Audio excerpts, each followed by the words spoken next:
Is, is,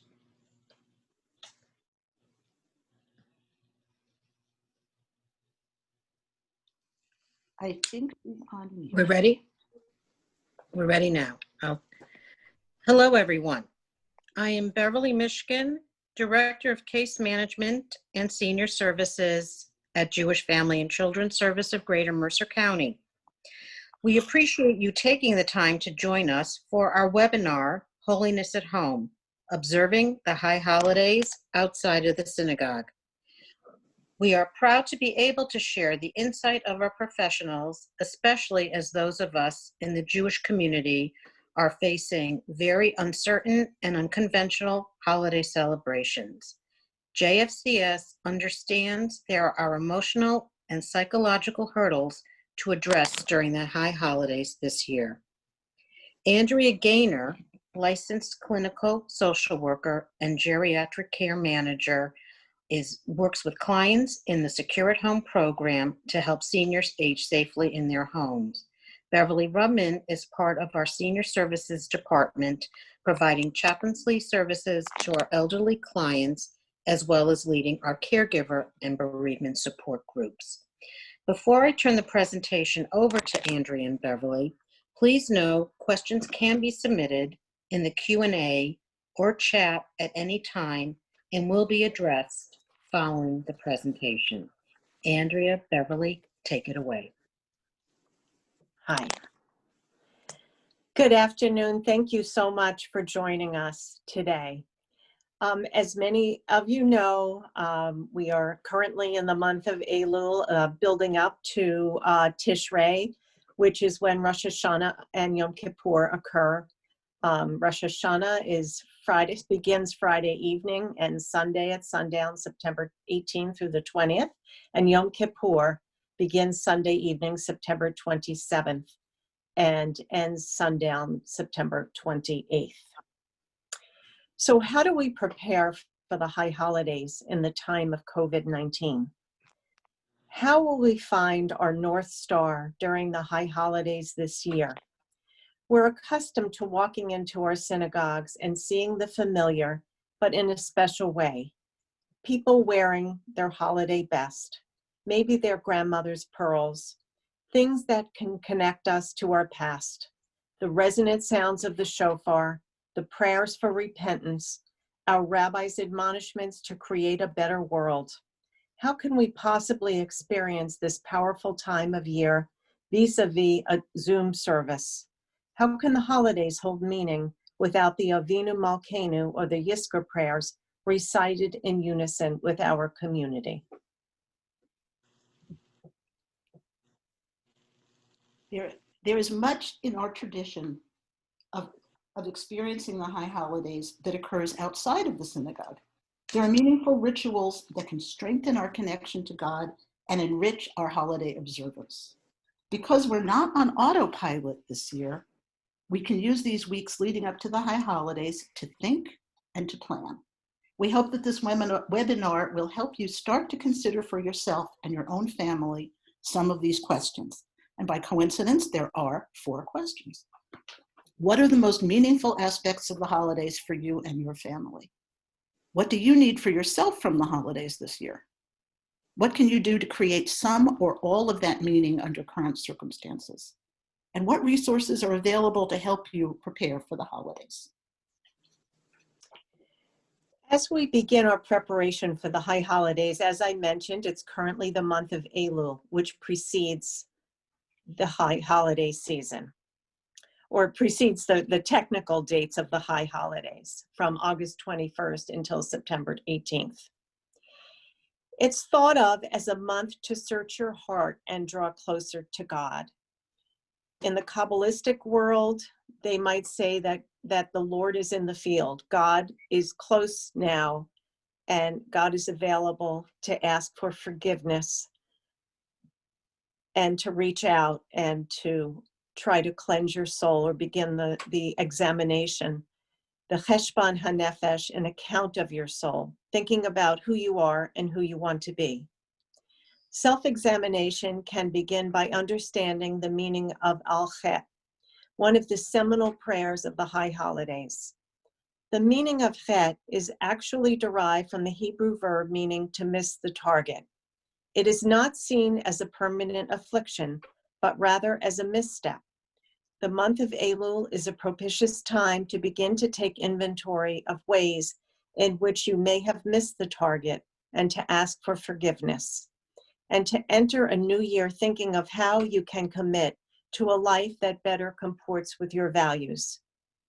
Asking forgiveness from those you may have wronged. At Yom Kippur prayers ask forgiveness from God, but this is a time to ask our loved ones, our friends, our family members, maybe people we've been associated with in business. If you feel that you've wronged them in some way, this is the time to ask for forgiveness from them.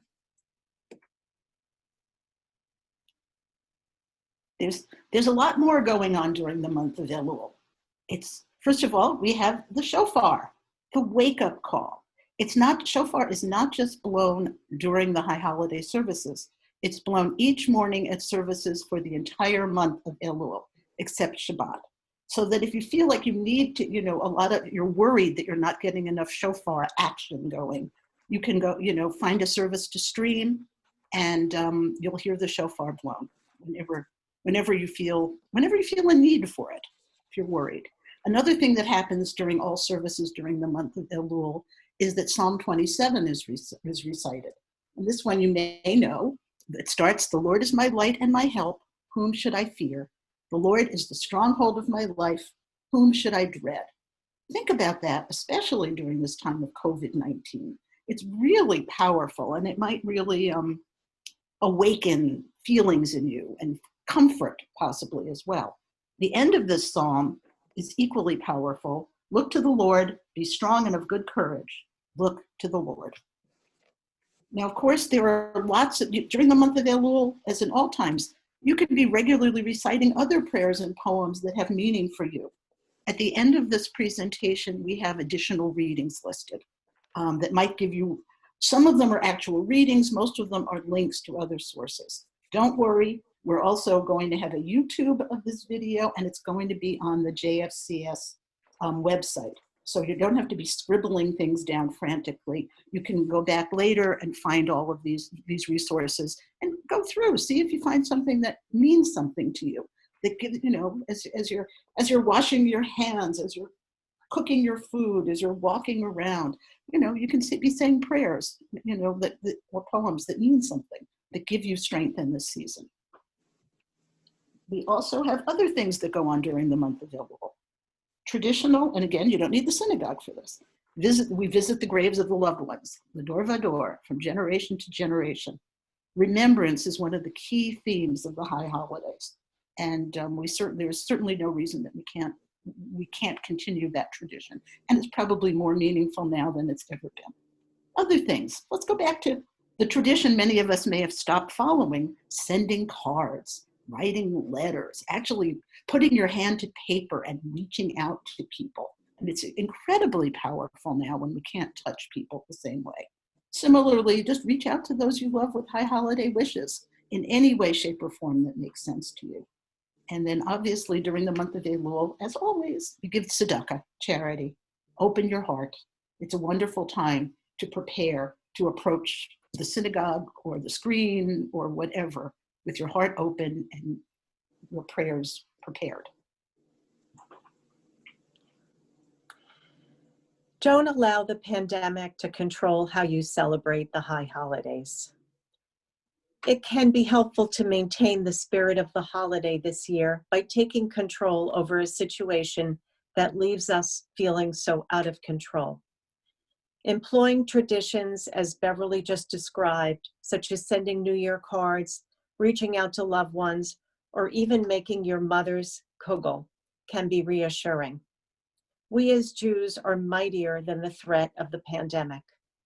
We have observed holidays under great peril and very challenging circumstances for generations during the Inquisition, in the concentration camps, under Soviet oppression. We know that this year will likely be bittersweet, especially without being in our synagogues and if we cannot be with our loved ones. But resilience, and our ability to transcend the here and now is an important part of our heritage and our history as Jews. In fact, challenging circumstances are so inherent to Jewish tradition that it is believed that Kol Nidre was created to absolve Jewish people who, under duress, swore loyalty to a different religion, and that by saying Kol Nidre, it allowed them to return and pray with their Jewish community. So thinking about things that you can do. Don't focus on the loss. Look on this as an opportunity to create new traditions. Look into new ways of doing things, new ways of thinking. And this is what this entire presentation is about. Obviously, Zoom is a big part of our lives these days, so plan on Zoom meals and visits as much as possible, family or friends or otherwise. See if you can plan small outdoor gatherings and walks. In our area right now, assuming the weather would be good, it might be a good time to be outside, socially distanced and masked, and it might work. It might really work for you to be seeing people that you haven't seen. Everyone has their own security and comfort level, but if you plan, you need to plan. It doesn't just happen the way it would if you were just walking into the synagogue on the first day of Rosh Hashanah. Okay, services will be shorter. The synagogues that are streaming are condensing their services. So we really need to think ahead to add meaningful action during the day. One of the new traditions that is going to be adding, that one could use to add action during the day, is a Rosh Hashanah Seder. It's a Mizrahi Sephardic tradition of eating symbolic foods just the way we do during Passover. And there will be some examples of it listed at the end of this presentation. We know one of them, apples and honey. They would be inscribed in the book of life for a sweet year. And think about, what is sweetness in your life right now? Really think about it. Don't just eat the apples and the honey. In Sephardic tradition, another thing that is often on the table, Sephardic and Mizrahi tradition, is a fish head, the head of a fish, or the head of a sheep. May we be the head in the new year and not be the tail. Another traditional food that could be on your Seder plate is dates, one of the 7 species from the land of Israel. Dates are for Tu B'Shvat and other holidays, dates are really important. And there's a pun in Hebrew that basically translates into turning this into a wish for peace. May your enemies, it sort of starts as your enemies will be destroyed, but we're wishing for peace is what we're really doing. The other thing about dates that's really interesting is that Muslims during Ramadan, it's the month-long fast, the way they break their fast is always with dates. That's the tradition of the Middle East, which I think is really, really nice to see that connection. Another fruit that has been appearing more on Rosh Hashanah tables is the pomegranate. And again, the prayer there is, may we be as full of good deeds as the seeds in this fruit. Now, here's where we get to the puns. I can't do them in Hebrew, it's too hard. But we can do our own in English. Put out beets and squash. May we beat and squash the fears and prejudices within us. Similarly, beans, fava beans especially, are very common in the Middle East on a Rosh Hashanah Seder plate. And here's the prayer. May we always find fava in your eyes, O God. And you can think of your own. This is another way to get the family involved. Think about fruits, vegetables, things you can say, things you can eat, things you can do to make the holiday meaningful, but also make it engaging. Okay. Next thing we have to think about for the holiday, in addition to food, believe it or not, is how to create sacred space at home. There's a concept in Jewish thought of kavanah, intention. Have a sense of purpose for what you do. In other words, don't show up at the last minute. You can't just throw on your dress and show up. You've really got to think about it a little bit. Choose a special physical location for prayer if possible. Set it up, feel like it's a better space than maybe your kitchen. Lay out a tallis, kippah, prayer books, whatever you need to celebrate the holiday. And shofar, if you have a shofar, even if it's the children's, those little plastic ones that the children have, bring it out. It's a shofar. It's appropriate. Put on holiday clothing if you want to. Then you feel like you're dressing up for the holidays. You know, it's not quite the same as going out, but it counts. And set a special table, a holiday table. I think we really learned during Passover how important it was that even if you're one person or two people sitting in front of that screen, that having the table set, the candles lit, the food out, really brings the holiday into your house as much as you can under these circumstances. Thanks, Beverly. That was terrific. So synagogue services, with some exceptions, synagogues will not be functioning at all this year as places of worship for the high holidays, or on a very restricted basis. Or maybe your synagogue is having some kind of a small service. Maybe you're not comfortable going because of the concerns about your health. So there's many choices in terms of being there or streaming or Zooming synagogue services. And there's some unique opportunities this year, because if you do some planning, you might consider viewing services at a congregation that may have meaning for you in some way. Maybe you can watch the service in the synagogue in which you grew up. Maybe you want to join your children or other family members at their congregations. Or maybe there's a synagogue that you used to attend and you miss it, and maybe some of your friends are still there, so you can return to that synagogue on Zoom. So there are many unique opportunities this year in terms of observing the holiday. Another opportunity during Rosh Hashanah that's become more and more meaningful, and it's followed by many members that I know, is Tashlich. It's the tradition on the first afternoon of Rosh Hashanah to go to a body of running water and cast away your sins. And as Andrea already said, a sin is it's how you met the mark. It's what you want to get rid of. And for children, you really, the word sin is really way too complicated and laden, but it's just something you want to throw away for the new year. Usually it's on the first afternoon of Rosh Hashanah. This year, because that is a Shabbat, the tradition would say to go to do your Tashlich walk on the second day of Rosh Hashanah, which would be Sunday. Find running water any way you want. Traditionally, people have been throwing bread in the water. Apparently, that's not so good for the wildlife. And so people are now bringing birdseed, if you can get it or if you have it, to throw in the water. That's another possibility. And again, it's another connection between holidays and nature.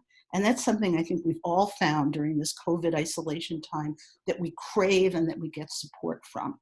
The other thing is you can expand the ritual in either a few prayers that are official, but you can do those. You can do other prayers. You can say poetry. You can, anything that you've come up with that says something to you. Kids can say something. It's a very open sort of observance. If you have a shofar, blow the shofar. So this is one of those times where it can be a communal activity and an opportunity to socialize, because you can be socially distanced more than you can perhaps in a synagogue. So you've got to plan it. You've got to think about, where's the body of water? Who am I going to invite? What time are they going to be there? It doesn't just happen. You have to make it happen. I know I'm planning to meet my children and grandchildren in Philadelphia and walk to the Delaware River, where there's a spot that they live near that we can throw things in. And I know the kids love it, and hopefully they won't get too wet. But it's something I look forward to. It's part of the holiday, but we can expand on it and make it even more significant for ourselves this year.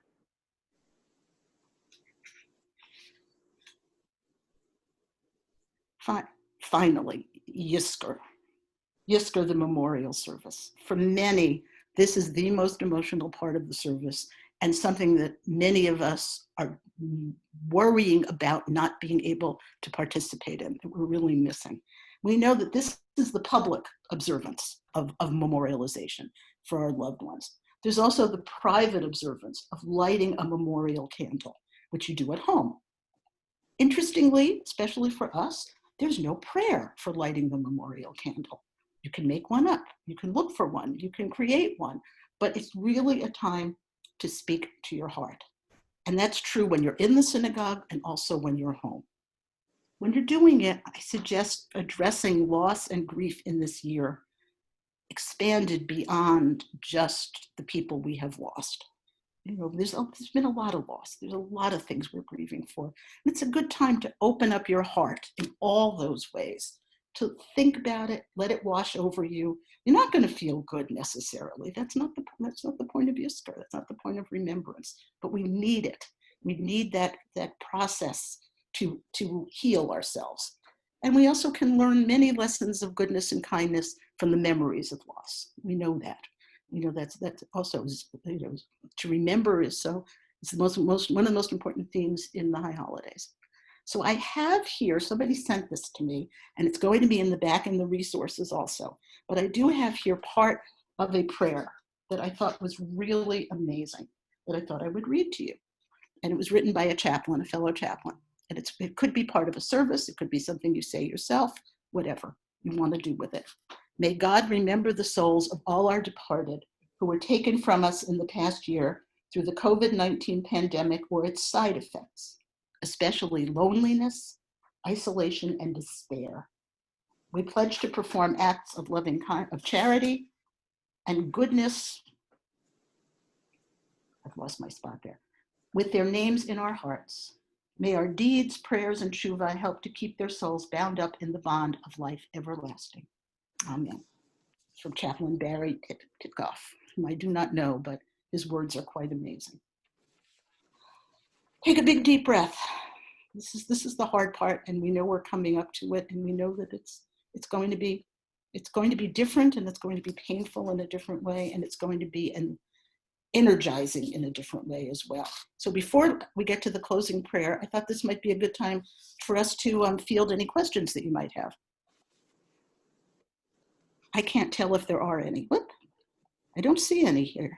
If anyone has any questions, this is the time to write them. Okay. I see. Are there any new practices or preparations you have started considering for your families that you're willing to share? Well, for me, I'm going to have a Rosh Hashanah lunch outside, which I've never done before.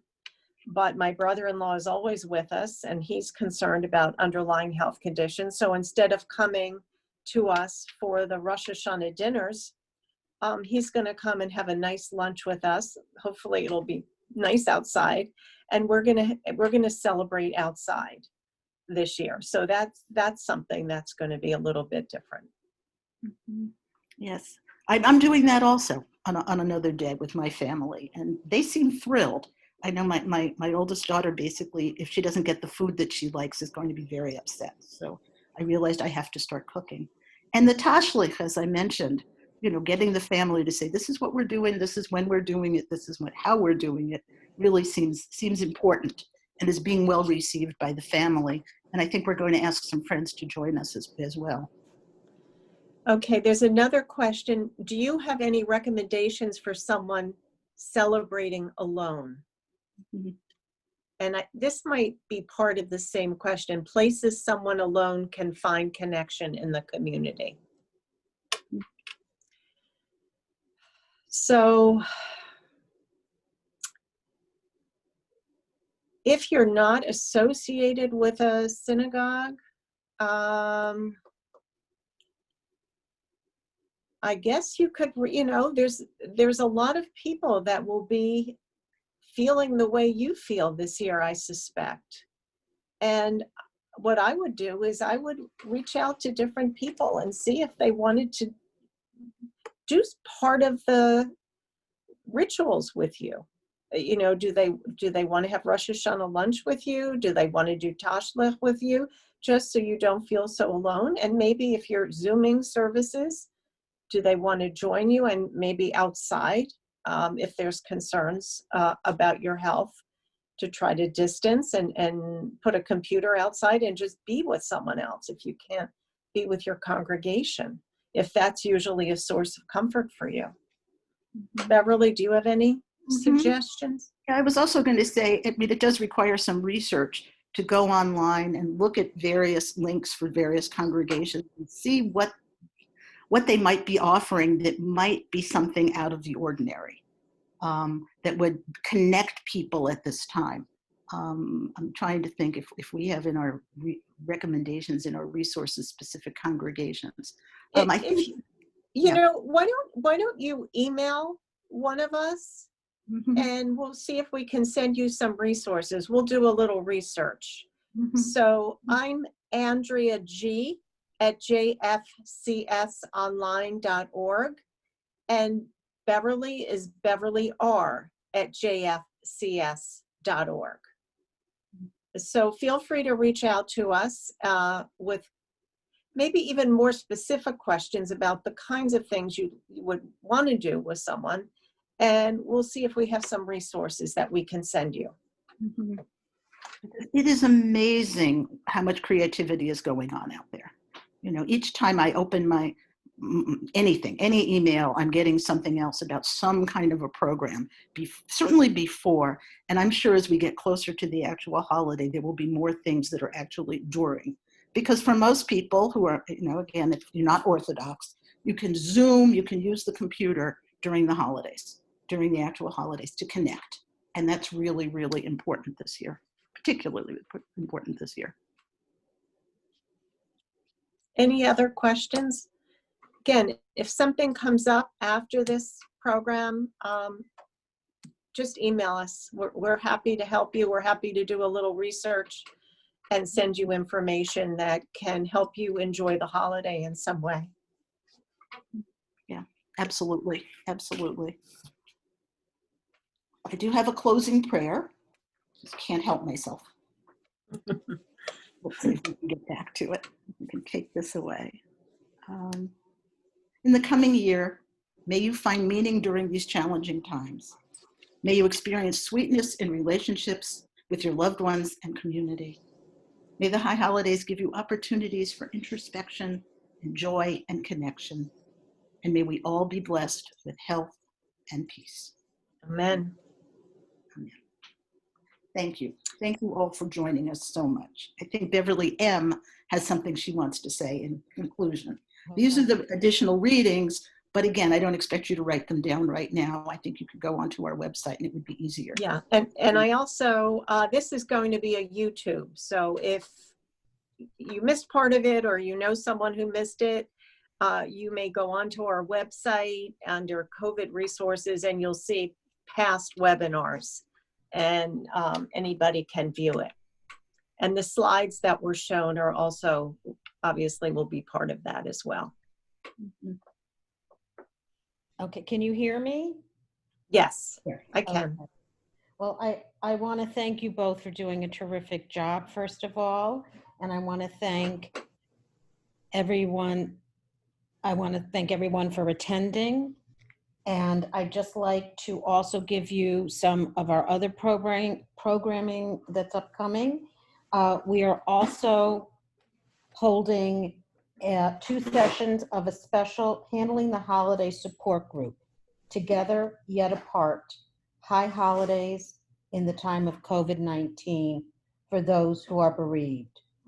Open to any who have experienced a loss and looking for support at this difficult and distanced time. There are 2 standalone sessions, $10 to register for your date of choice, September 2nd at 10:30 or September 9th at 6 p.m. The registration link can be found on our website, on our COVID resources page, under webinars and virtual events. At JFCS, we are all about hope and healing. We are committed to helping in any way we can with our counseling, food pantry, and delivery, as well as senior services. We are proud to continue offering our full services in line with health and safety guidelines. Learn more about all our programs at www.jfcsonline.org. We know hope is needed more than ever and want to be a light of hope with these webinars and resources for our community. And we understand the healing process will be ongoing long after we have weathered the storm.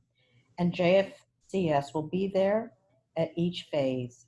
Wishing you all peace, prosperity, health, and happiness for the new year. Lashana Tova. Thank you, everyone. Thank you. Thank you.